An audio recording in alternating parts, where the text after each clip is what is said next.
नमस्कार, मैं अंजना और आप देख रहे हैं एमपी धमाका। आइए रुक करते हैं आज की बड़ी खबर पर। सीता नवमी, जिसे जानकी नवमी भी कहा जाता है, वैशाख शुक्ल पक्ष की नवमी तिथि को मनाई जाती है। इस दिन माता सीता का प्राकट्य हुआ था, जो भगवान श्री राम की पत्नी और मिथिला के राजा जनक की दुलारी पुत्री थी।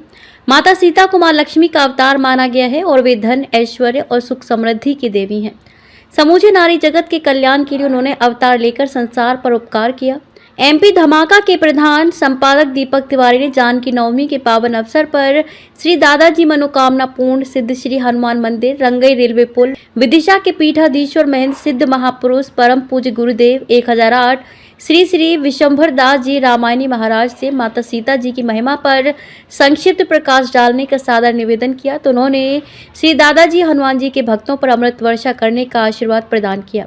आइए सुनते हैं परम पूज्य गुरुदेव सिद्ध महापुरुष महाराज जी की अमृतवाणी।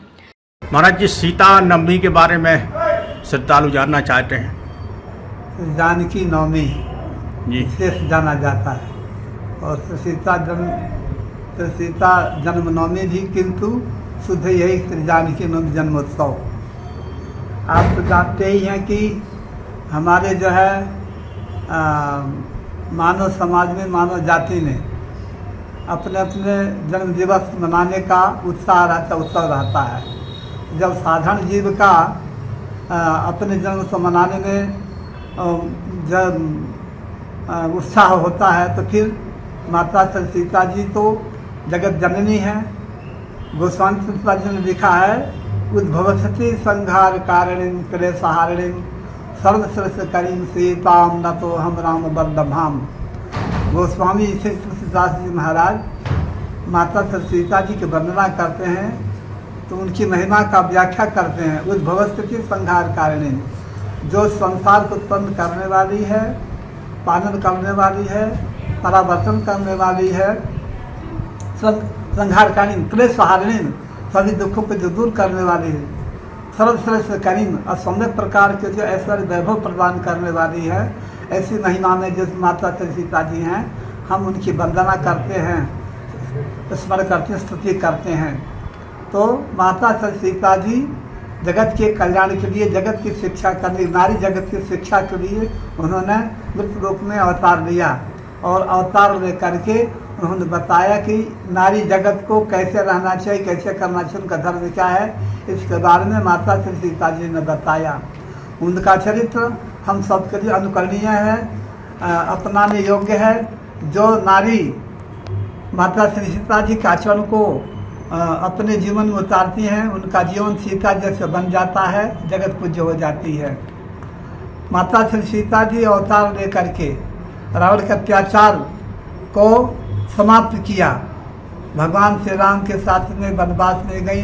वनवास में जिस तरह से वनवासी लोग रहते रह करके, फिर रावण अपहरण करके ले गया, लंका में रही और लंका में रह करके राक्षसियों के साथ में भी वो अच्छा व्यवहार किया और भगवान श्री राम ने चढ़ाई किया। चढ़ाई करके सभी राक्षसों को रावण के सहित विनाश किया और सारे संसार को सुख में शांति में बना दिया।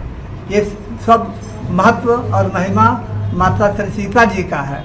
माता सीता जी ने ही भगवान श्री राम से कहा कि आप बिना द्वेष के, किसी पाप के, बिना गलती के राक्षस को क्यों मारोगे।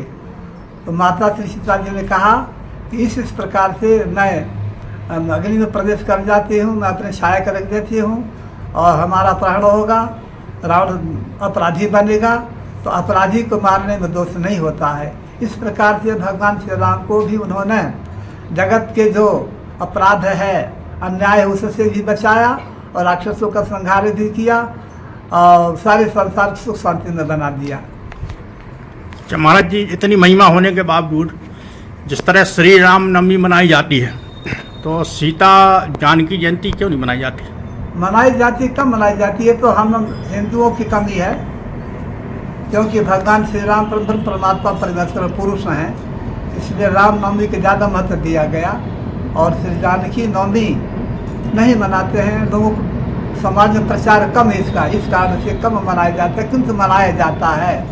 मिथिला में अधिक मनाया जाता है, जनकपुरी में अधिक मनाया जाता है। बाकी हमारे साधु समाज में तो मनाया ही जाता है। माता श्री जानकी जन्मोत्सव मनाया जाता है, कम मनाया जाता है, लोगों को जानकारी कम है, इसलिए कम मनाया जाता है। जी, चरणों में कोटि कोटि नमन महाराज जी। अब तक के लिए बस इतना ही, फिर मिलते हैं एक ऐसी ही बड़ी खबर के साथ। तब तक के लिए नमस्कार और देखते रहिए एमपी धमाका। अगर आपको ये वीडियो पसंद आई हो तो इसे लाइक करें व शेयर करें। ऐसी लेटेस्ट अपडेट पाने के लिए बेल आइकन को प्रेस करना ना भूलें। अगर आप हमें फेसबुक या फिर इंस्टा के माध्यम से देख रहे हैं तो हमारे पेज को फॉलो जरूर करें। धन्यवाद।